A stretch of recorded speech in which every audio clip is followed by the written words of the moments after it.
We're all about exploring fascinating topics, and today we're diving into the film In Time. Ooh, in time. Yeah, have you seen this one? Oh, absolutely. Yeah. It's a fascinating concept. It really is. Yeah. This movie, it throws us into this future where time is literally money.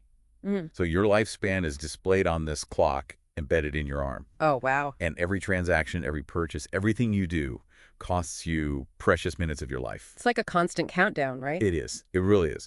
So we'll explore how the film uses this very unique concept to examine power dynamics, social inequality, and what it means to be free. Yeah, the essence of freedom in a world where survival is a constant countdown. Exactly. So to really unpack this, we'll first dive into how this whole time as currency system works in the film. Okay. How do they earn time, spend time, even steal time? And how does that create the power dynamic? Exactly. We'll examine how the film uses this idea of time as a metaphor to critique real-world power structures. Right. Highlighting those who hoard time. Those in power manipulating the system. Exactly. To keep the poor in a perpetual struggle for survival. And speaking of survival, we have to talk about what it would be like to live with a ticking clock as your lifespan. Can you imagine? Oh, the constant pressure. Desperation. The anxiety, but also, potentially the spark for rebellion. Absolutely. We'll delve into that. How the characters navigate this pressure.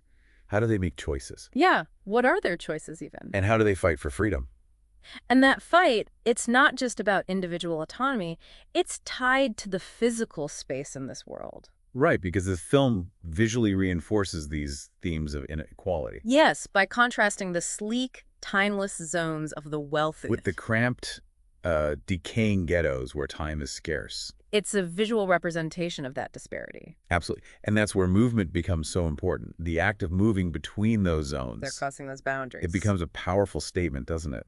It does. It makes you think about physical movement, but also social mobility. And the struggle for freedom. Yeah. Does it represent a challenge to the established order? I think we need to debate that. We'll definitely debate that. And this challenge, this rebellion, begs the question, can time itself be a tool for change? That's a big one. Can individual acts of defiance spark a larger revolution? Can they disrupt the control of those in power, those elites? It's a fascinating question. It is. Okay, so let's start with the foundation of this whole dystopian world, time as currency. The film establishes this concept really quickly, showing us how people earn time by working. Right, getting paid in minutes, literally adding to their lifespans. And what I find so interesting is how seamlessly the film integrates this concept into everyday life. It's not just wages, it's everything. A cup of coffee, Boss fare. even a conversation can cost you precious minutes. And this constant awareness of your dwindling time creates this palpable tension, this anxiety. It permeates every interaction. I think it's almost like time itself becomes a character. Oh, I like that. This looming presence that dictates every decision, every action. Yeah. And the film really makes this abstract concept of time tangible, visceral. You can almost feel the weight of those seconds ticking away. Especially knowing that once your time runs out, that's it. Right, and that weight is distributed so unequally, as you were saying before.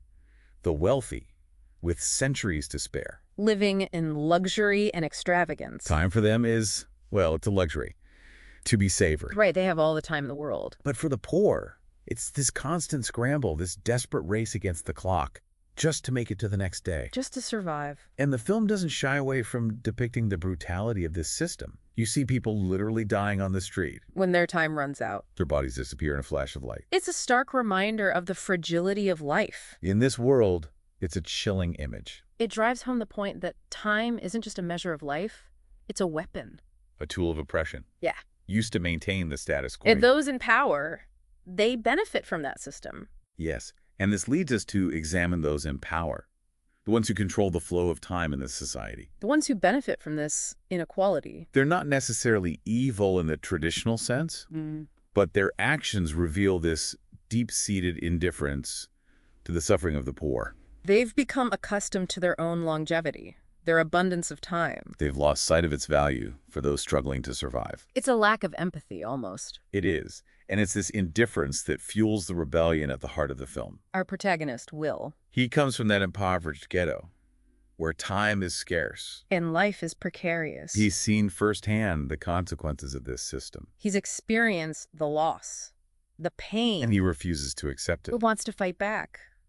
What I find so fascinating about Will is that his initial motivations are deeply personal. Right. He's driven by a personal tragedy. He loses someone very close to him because of this system. This injustice ignites his desire for change. It's a very human motivation. It is.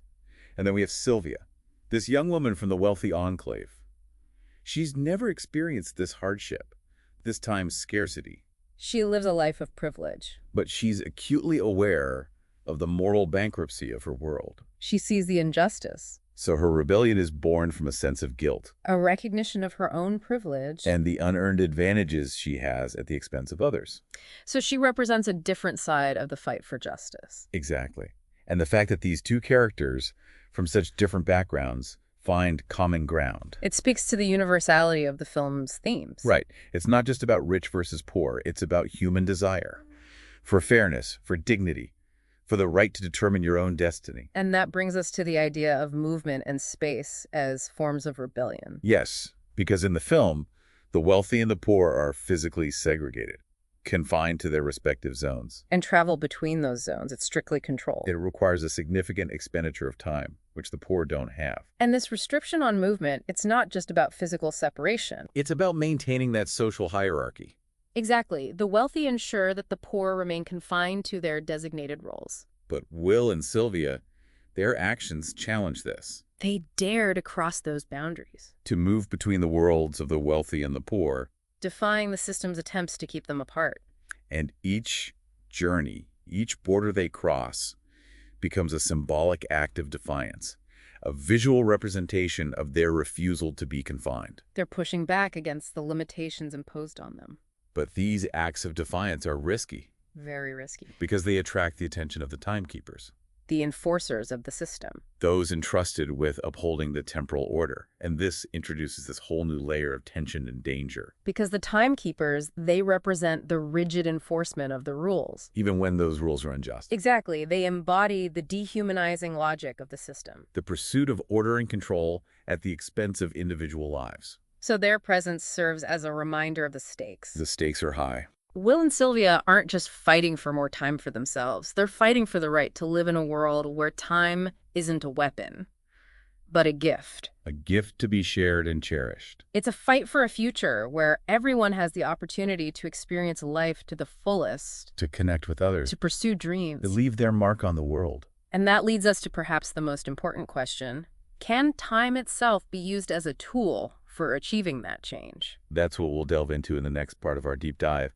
But before we move on, I'm curious, what has struck you most so far about the film's premise and the way it explores this concept of time as currency? There's so much to unpack there. It's a really thought-provoking idea. It is. We'll be back soon to discuss it further.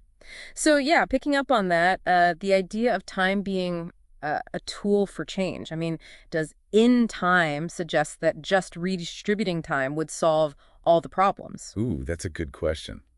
That's like the core question, isn't it? And I don't think it gives us a simple answer, right? Right. Like Will and Sylvia, at first, their efforts are all about like getting time to those who need it most. Remember those heists, right? Oh, yeah. Taking from the rich, giving to, well, not the poor exactly, but those who are like minutes from death. Desperate, yeah.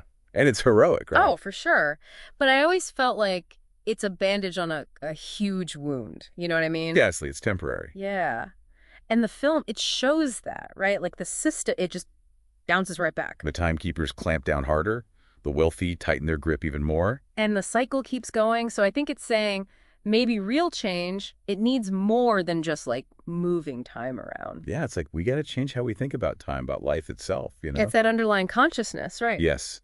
And that's where rebellion becomes so important. Because it's not just about stealing minutes, right? It's about like disrupting the whole system. Exposing those flaws, getting people to question it. Exactly. Yeah. And I think Will and Sylvia, they start to do that. Because people see their defiance, this refusal to just accept the rules. It sparks something, you know? Among the poor, especially. They start to realize, hey, this system isn't unchangeable. We have power. even if it feels like we don't. I love those scenes where they start banding together, resisting the timekeepers. It's like a tiny taste of revolution. But the film acknowledges it's hard to keep that fire going. Oh, yeah. The wealthy, they're not just going to give up. No, they've got power, institutions, the media even. They control the narrative, right? Exactly. It's so easy for them to spin things, make the rebels look like the bad guys. And that's where the whole living with a countdown thing comes back. Oh, big time. Because that constant fear, the knowing you could run out of time any minute. It's crippling. It is. It makes it hard to imagine a different future, let alone fight for it. And the wealthy, they know that. They exploit that fear. It's control, but it's not chains or anything. It's in your head, you know? But Will and Sylvia, they overcome that somehow. They're not ruled by that fear. And they inspire others. It's like, if they can do it, maybe we can too. That's why we root for them, I think. They represent this possibility that even in a crazy system like that, the human spirit can still resist. It's a powerful message. It is. Okay, so we've talked about time as money, the power dynamics, the psychology of it all, the characters fight. But there's one layer I find so cool, the visuals. Oh yeah, the film's aesthetic. It's so deliberate. It's like the way they show us the wealthy versus the poor, it just hits you in the gut. Those sleek, sterile environments where the wealthy live. Almost like time doesn't touch them. Their clothes, their homes, even their bodies. It's like artificial immortality, you know? And then cut to the ghettos. Everything's run down, decaying. You can practically feel time eating away at everything. Yeah, the clothes, the buildings, even the people. They look worn down by time. It's like the film saying, hey, time itself is a privilege in this world. The rich, they savor it, but the poor, they're just trying to outrun it. And the way they move, too. The wealthy, they're all smooth, unhurried. They've got all the time in the world to think. But the poor, they're always rushing, frantic, like every second counts. Because it does. It's such a powerful visual metaphor for how time, or lack of it, shapes your whole experience. Your reality, even.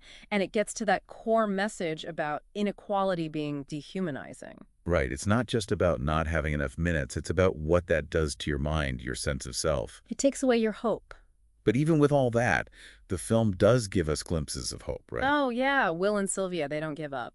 They show us that even in a system that seems designed to crush you, you can still fight back. Their actions, they remind us that the human spirit, it can be pretty resilient. That's what makes In Time so powerful. It's not just dystopian doom and gloom. It's about the power of hope, the possibility of change. It makes you question things, you know? The systems we live under, our own values, how we use our time. And that's a good place to leave it for now. Lots to think about. Welcome back to the deep dive. So we've talked about a lot in Time, but the big question remains, does this film, offer us real hope, or is it just a warning? Yeah, it's tricky. Because the ending, it doesn't give us a clear win, right? Right. Like Will and Sylvia, they disrupt things, they get people thinking, but did they really change anything long term? It's ambiguous, which I kind of like. It makes you think, can these small acts of rebellion really dismantle a system that's been around for, forever? And the film doesn't pretend it's easy. Like the wealthy, they're not just going to roll over, right? No way. We see them ramping up security, cracking down harder. The system is fighting back. Which makes you wonder, even if they redistribute all the time, is that enough? Is time the real issue here? Or is it deeper than that? Yeah, I mean, if your lifespan is literally your currency, then the poor are kind of screwed from the start, aren't they? It's baked into the system. No amount of stolen minutes can fix that. Right, it's about how they value life itself. And that's where the whole consciousness thing comes in, right? Yeah. What Will and Sylvia are doing, it's not just about giving people more time. It's about waking them up. Making them see how messed up things are. And you see that happening, right, in how people react. At first, it's relief because they get to live another day. But then it turns into anger. Like, wait, why is this even a thing? That shift, that's where change starts, isn't it? Questioning the whole damn thing. The film doesn't show us, a happily ever after revolution, but it plants that seed. In Time doesn't give us answers. It gives us questions. And maybe that's even better, right? Because it makes us look at our own world. Yeah. Do we, in our own ways, equate time with worth? Do we put a price tag on people's lives? Maybe not literally, but... It's uncomfortable, but it's worth asking. It is. And that's the power of science fiction, taking something extreme like time being money and making us see our own world differently. It's a mirror, reflecting back some pretty messed up stuff. So where does this leave us? I'm walking away with hope, but also a sense of urgency. Yeah, like individuals can spark change, but the systems fighting back, they're massive. It's a reminder that fighting for a just world, it's not a one-time thing, it's ongoing. We have to constantly question things, our own values, how we use our time, literally and figuratively. And on that note, we want to hear from you. What did In Time make you think about? Do you see those parallels in our world? Share your thoughts, because time, as this film reminds us, it's precious. Thanks for joining us on The Deep Dive.